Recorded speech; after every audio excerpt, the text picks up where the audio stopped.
নমস্কার, আশা করি সবাই খুব ভালো আছেন। স্বাগত জানাই গল্প বাগিশের আরও একটি পর্বে।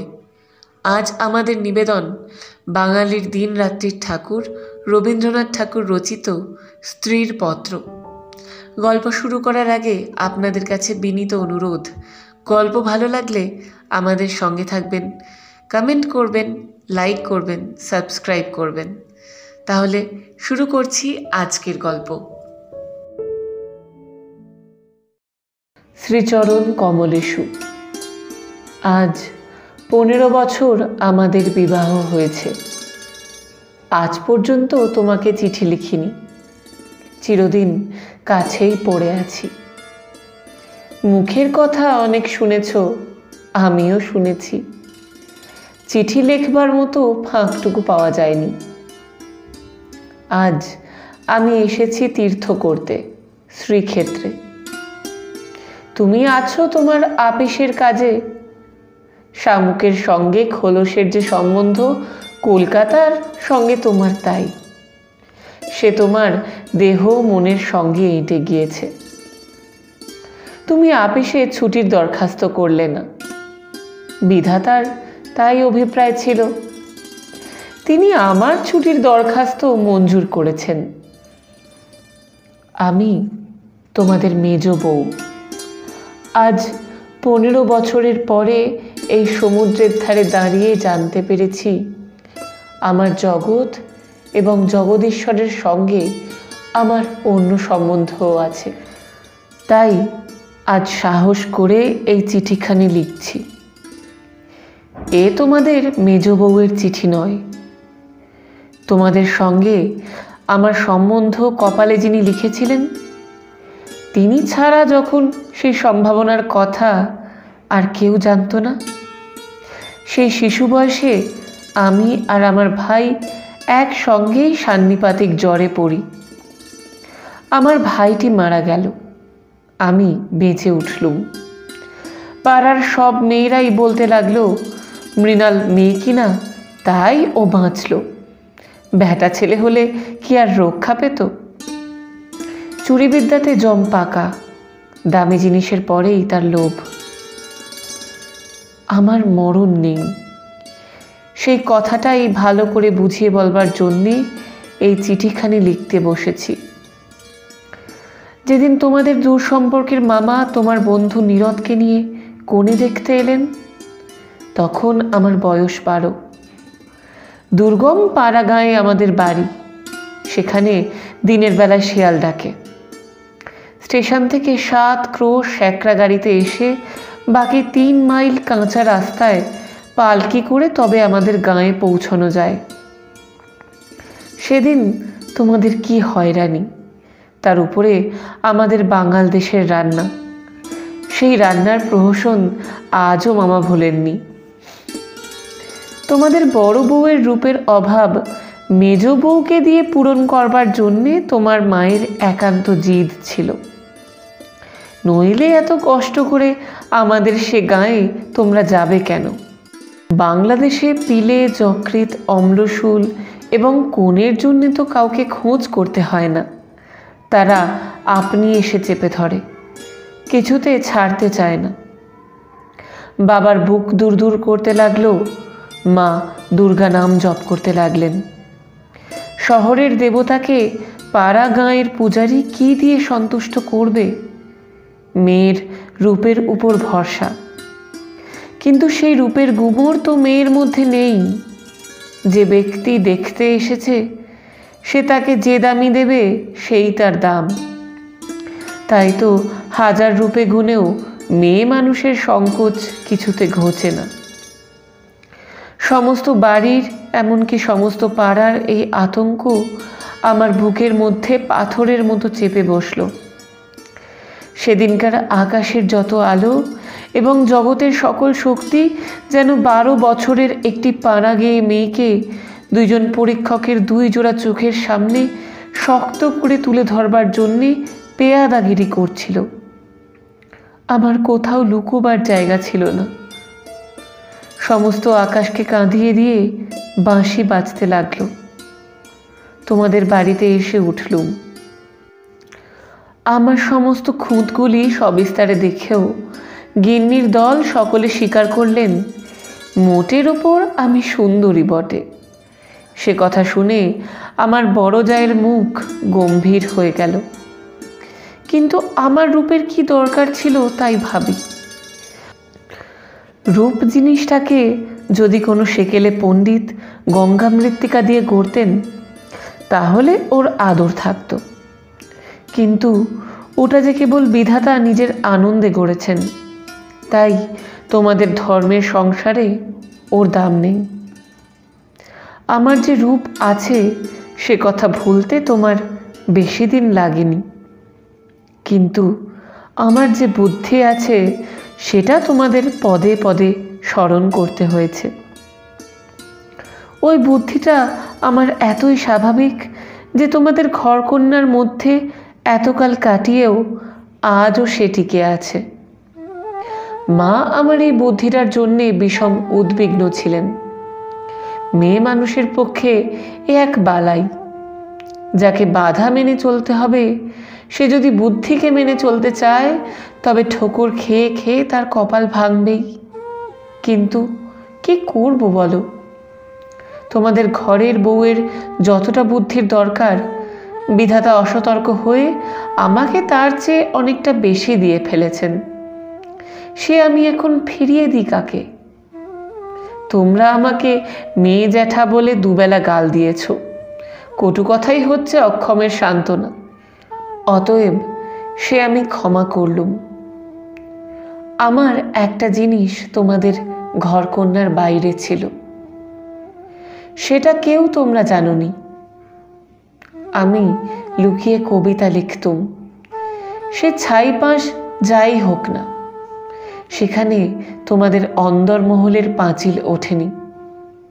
সেইখানে আমার মুক্তি, সেইখানে আমি আমি। আমার মধ্যে যা কিছু তোমাদের মেজ বউকে ছাড়িয়ে রয়েছে সে তোমরা পছন্দ করনি, চিনতেও পারোনি।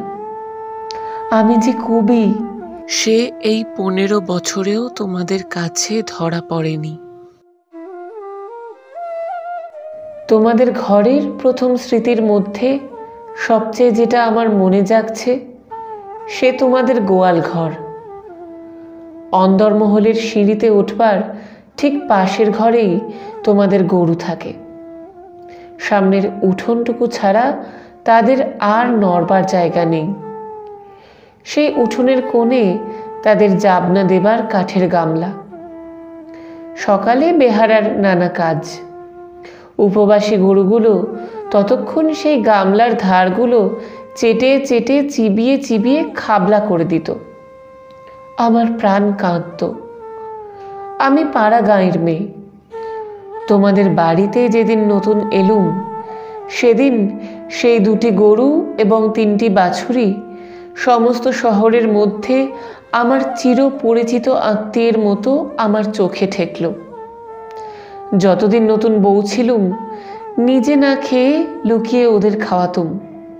যখন বড় হলুম তখন গরুর প্রতি আমার প্রকাশ্য মমতা লক্ষ্য করে আমার ঠাট্টার সম্পর্কীয়েরা আমার গোত্র সম্বন্ধে সন্দেহ প্রকাশ করতে লাগলেন। আমার মেয়েটি জন্ম নিয়েই মারা গেল। আমাকেও সে যাবার সময় ডাক দিয়েছিল। সে যদি বেঁচে থাকতো তাহলে সেই আমার জীবনের যা কিছু বড়, যা কিছু সত্য সমস্ত এনে দিত। তখন মেজ বউ থেকে একেবারে মা হয়ে বসতুম। মা যে এক সংসারের মধ্যে থেকেও বিশ্ব সংসারের। মা হবার দুঃখটুকু পেলুম, কিন্তু মা হবার মুক্তিটুকু পেলুম না। মনে আছে ইংরেজ ডাক্তার এসে আমাদের অন্দর দেখে আশ্চর্য হয়েছিল এবং আঁতুর ঘর দেখে বিরক্ত হয়ে বকাবকি করেছিল। সদরে তোমাদের একটুখানি বাগান আছে, ঘরে সাজসজ্জা আসবাবের অভাব নেই, আর অন্দরটা যেন পশমের কাজের উল্টো পিঠ। সেদিকে কোনো লজ্জা নেই, স্ত্রী নেই, শয্যা নেই। সেদিকে আলো মিটমিট করে চলে, হাওয়া চোরের মতো প্রবেশ করে। উঠোনের আবর্জনা নড়তে চায় না। দেওয়ালের এবং মেঝের সমস্ত কলঙ্ক অক্ষয় হয়ে বিরাজ করে। কিন্তু ডাক্তার একটু ভুল করেছিল। সে ভেবেছিল এটা বুঝি আমাদের অহোরাত্র দুঃখ দেয়। ঠিক উল্টো, অনাদর জিনিসটাই ছাইয়ের মতো। সে ছাই আগুনকে হয়তো ভিতরে ভিতরে জমিয়ে রাখে, কিন্তু বাইরে থেকে তার তাপটাকে বুঝতে দেয় না। আত্মসম্মান যখন কমে যায়, তখন অনাদরকে তো অন্যায্য বলে মনে হয় না। সেই জন্যে তার বেদনা নেই। তাই তো মেয়ে মানুষ দুঃখ বোধ করতেই লজ্জা পায়। আমি তাই বলি, মেয়ে মানুষকে দুঃখ পেতেই হবে, এইটে যদি তোমাদের ব্যবস্থা হয়, তাহলে যতদূর সম্ভব তাকে অনাদরে রেখে দেওয়াই ভালো। আদরে দুঃখের ব্যথাটা কেবল বেড়ে ওঠে।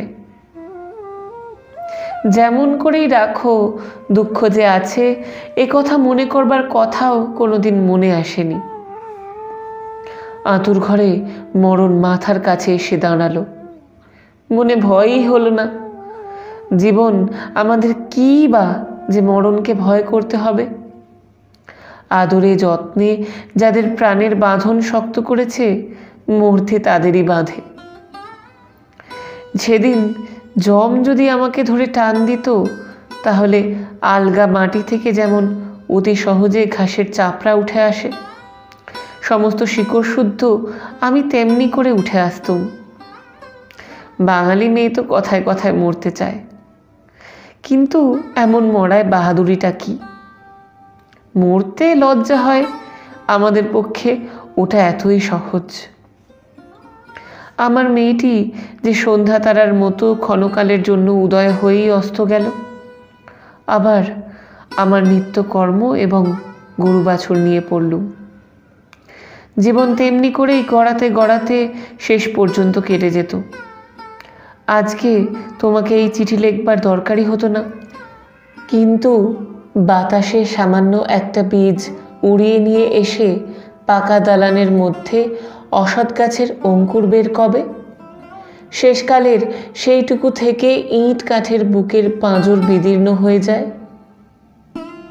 আমার সংসারের পাকা বন্দোবস্তের মাঝখানে ছোট একটুখানি জীবনের কণা কোথা থেকে উড়ে এসে পড়ল।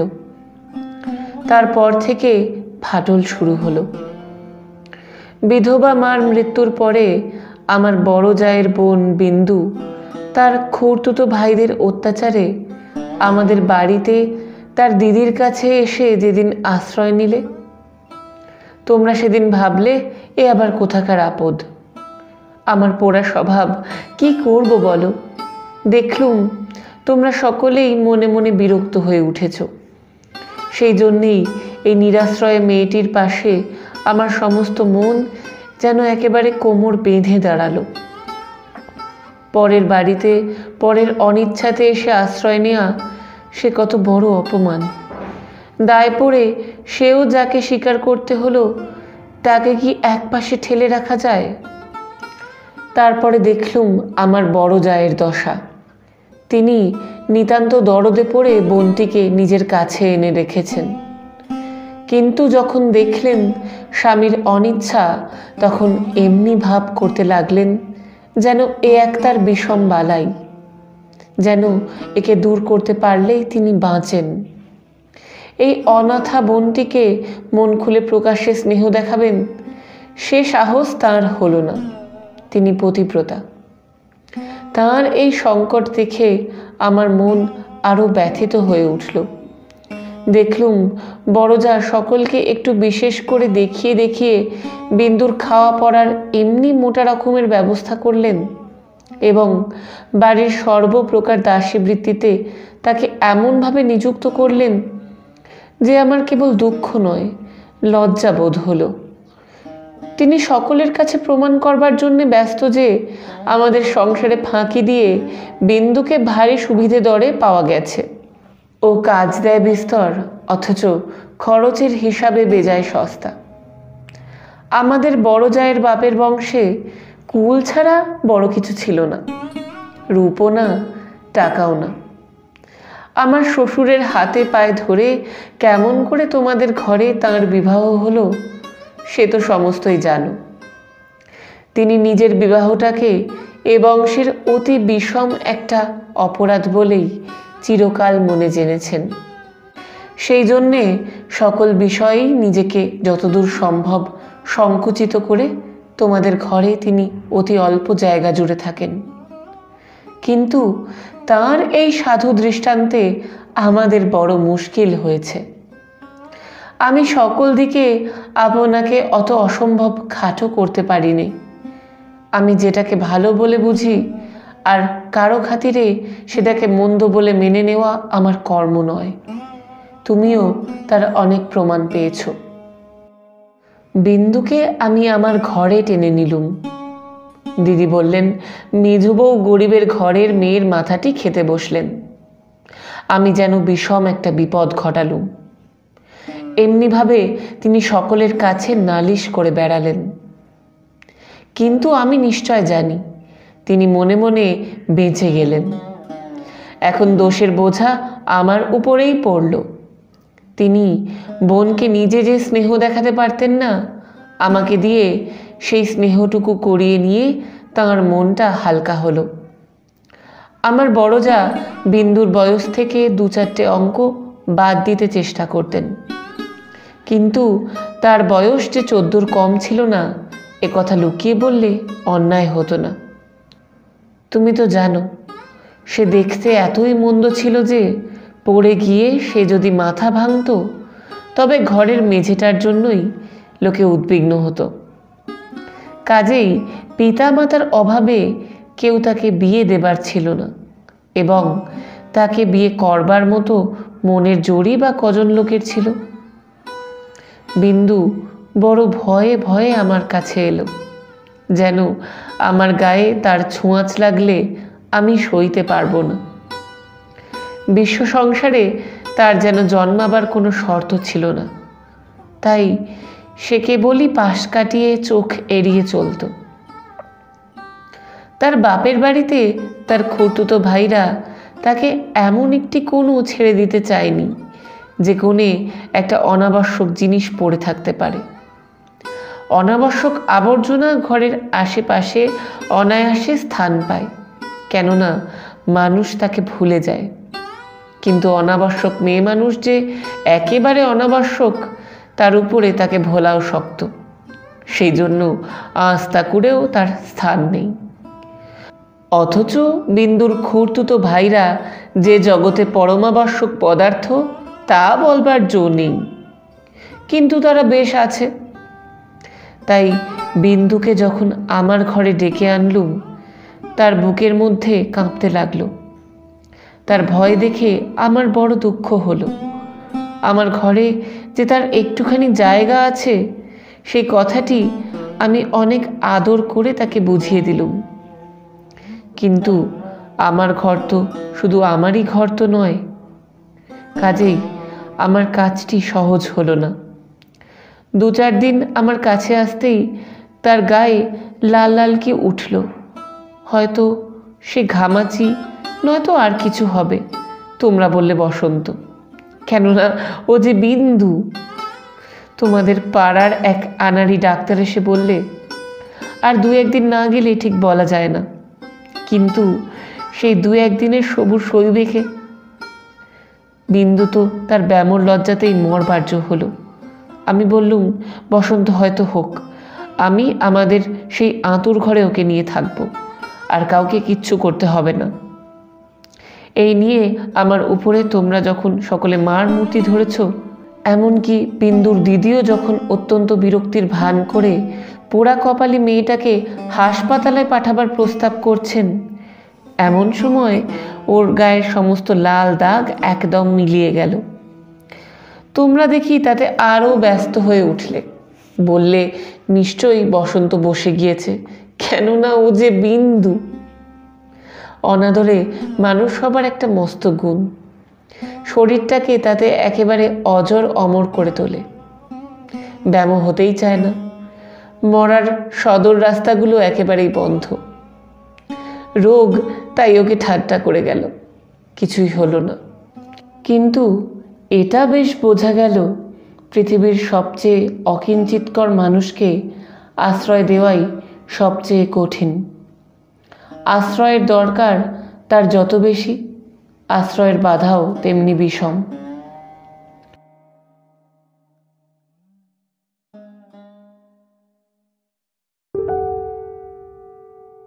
তারপর কি হলো? তারপর কি হলো আমরা জানবো পরের পর্বে। আজকের মতো এই পর্যন্তই। সবাই খুব ভালো থাকবেন, সুস্থ থাকবেন, আনন্দে থাকবেন।